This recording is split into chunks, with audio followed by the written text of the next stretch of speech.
I really hope you've been enjoying exploring this idea of the circle of fifths and all the really interesting musical relationships that seem to be magically contained within this very, very simple illustration.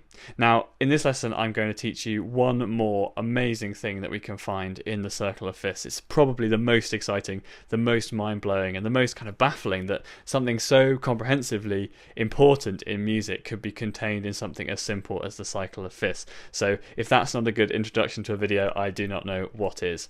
So how have we got this far? Well, hopefully you've seen the other videos and you'll be familiar with this diagram that I've got here. There's a little bit more complexity than perhaps when we started. We've got our 12 major keys going around the outside where I'm jumping just by steps of a perfect fifth, and that's what gives me this special arrangement of major keys around the outside. And then just to show the interesting arrangement of scales that we get from the 12 major keys, going from C major that has no sharps and flats at all, round clockwise through the different scales where we get G that has one sharp, D that has two sharps, A that has three sharps, and so on. We gain a sharp each time we make a jump around the circle, and then once we get to the halfway point in the circle, then we switch over to flats, and then we go through all the flat scales that make use of an increasingly smaller number of flats. So we start here with G flat major, which makes use of 6 flats, and then we work our way around the circle, losing a flat each time. So D flat major has 5 flats, A flat major has 4 flats, E flat major has 3 flats, and so on, until we once again get back to C major, which is a scale that has no sharps or flats. So we go through this really interesting, very orderly, sequential pattern of adding a new sharp each time as we go around the first half, and then losing a flat each time as we go around the second half. So again, interestingly, we have almost the scales set out in terms of their complexity. C is arguably the most simple scale as it has no sharps or flats, and then we work our way round to the 6 o'clock position where we have the scales that contain the most sharps and flats.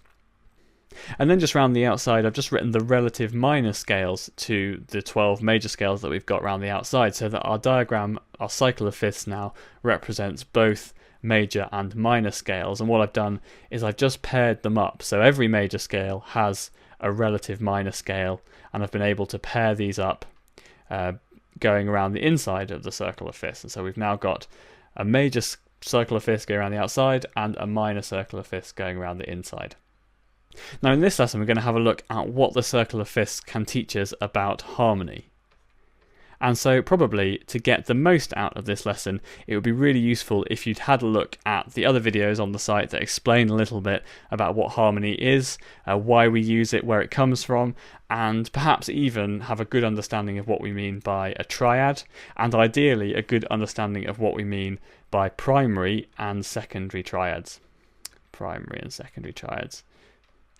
The ideas behind primary and secondary triads are very, very simple, and they'll be very important in this video. So feel free to pause at this point and go and learn that stuff, and then come back. But definitely come back, because this is a really cool thing I'm going to show you right now. So in music, we sometimes need to add chords to melodies. Without chords, without harmony, melodies would probably sound a little bit bare. Music, it wouldn't be as exciting if all we ever had was a single instrument playing a melody. So harmony is a really kind of central, important part of music, and it can be quite daunting to some people. Some people just think, oh, it's too complicated. How do I learn which chords to use where, and why does a particular chord sound good in a particular place in music? Well, one of the easiest ways to find the most basic chords that you might want to use is to look for the primary triads in a particular key. So say you had a melody. Here's a melody in C major.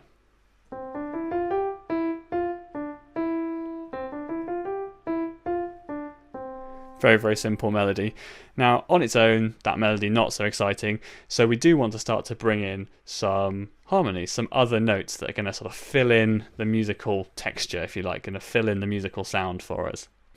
So one of the easiest ways to find some suitable harmonies for a particular melody is to just go and try and work out what key the piece is in, what scale is the most important in the music, and then build harmonies from the notes of that scale. So imagine we had our melody in C major and we wanted to find some harmonies. Well, some good triads would probably be C major, F major, and G major, because those are completely built out of notes that belong to the C major scale. And in fact, if you've had a look at that video or you know that already, you'll know that those three chords, C, F and G, are known as the primary triads, and they're pretty central. You know, there's lots and lots and lots of music that you can play just knowing the primary triads, just knowing the chords built on the first, fourth and fifth degrees of the scale. And that's what we've got here. We've got our first, fourth and fifth degrees of the scale. There's our scale. There's the first 5 notes of it anyway. There's a chord built on the first note of the scale. There's a chord built on the 4th degree of the scale. There's a chord built on the 5th degree of the scale.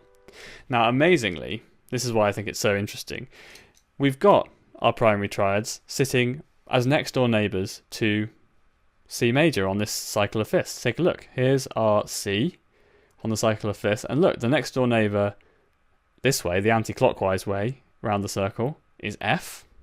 So that's our chord 4, that's our subdominant chord, the chord built on the 4th degree of the scale. And here's our G, a neighbour around to the right, or clockwise, one step clockwise around the circle.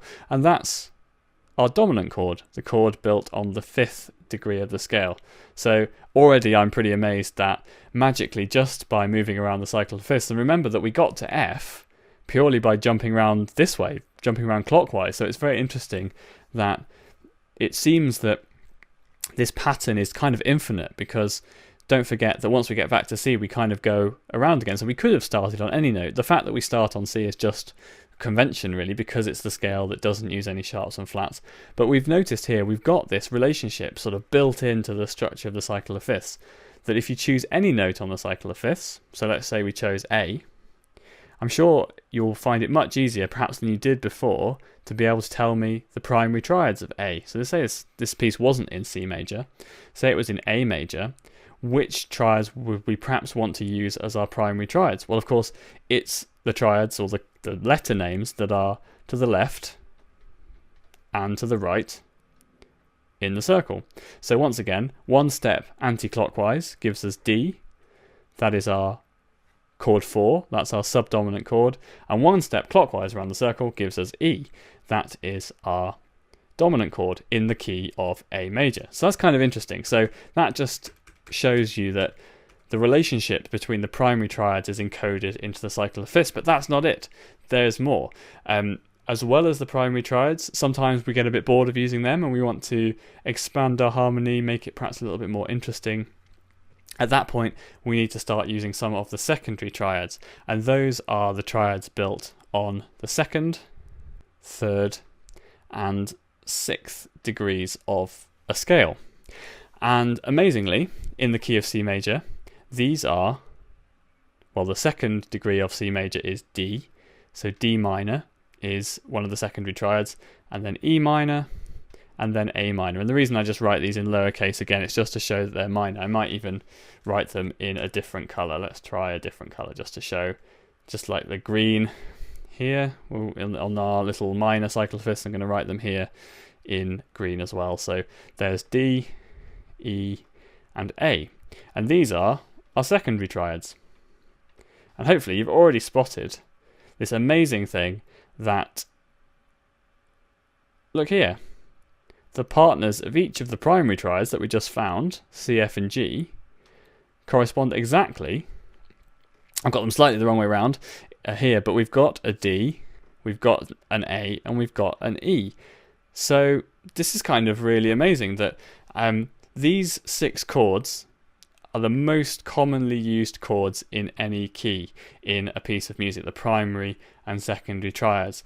So if you're a composer and you want to write a song in a particular key, then all you need to do is choose a place on the cycle of fifths. Say you want to write a song in the key of E flat major, then if you just take a look at its neighbours to the left and right, that gives you the primary triads.